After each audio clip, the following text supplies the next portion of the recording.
খবর 24 সাথে আপনাকে স্বাগত। নতুন নতুন খবর জানার জন্য আমাদের চ্যানেলে চোখ রাখুন।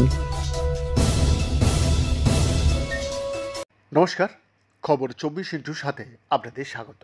পেহেলগাঁও জঙ্গি হামলার পর এবার ফের এক বড় পদক্ষেপ করল নয়াদিল্লি। পাকিস্তানের কোনো বিমান প্রবেশ করতে পারবে না ভারতের আকাশ সীমায়। গতকাল মানে বুধবার রাতে এই ঘোষণা করেছে ভারত। আগামী 23শে মে পর্যন্ত কোনো পাক বিমান চলাচল করতে পারবে না ভারতের আকাশে। জঙ্গি হামলায় 26-27 জনের মৃত্যুর পর একাধিক পদক্ষেপ করেছে ভারত। স্থগিত করে দেওয়া হয়েছে সিন্ধু জলবন্টন চুক্তি। পরে পাকিস্তান তাদের আকাশ সীমা বন্ধ করে দেয় ভারতের জন্য।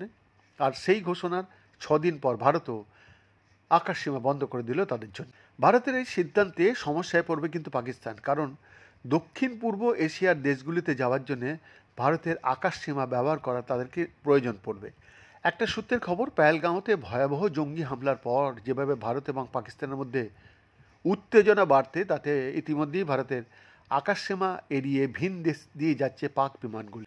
অন্যদিকে ভারতের প্রত্যাঘাতের আশঙ্কায় কাঁপছে পাকিস্তান। আগামী 23শে মে পর্যন্ত এই নিষেধাজ্ঞা জারি থাকবে বলে নির্দেশিকায় জানানো হয়েছে।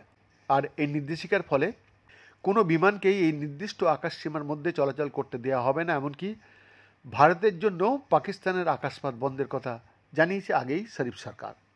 বৈদ্যনাথ দাসের রিপোর্ট, খবর 24/7।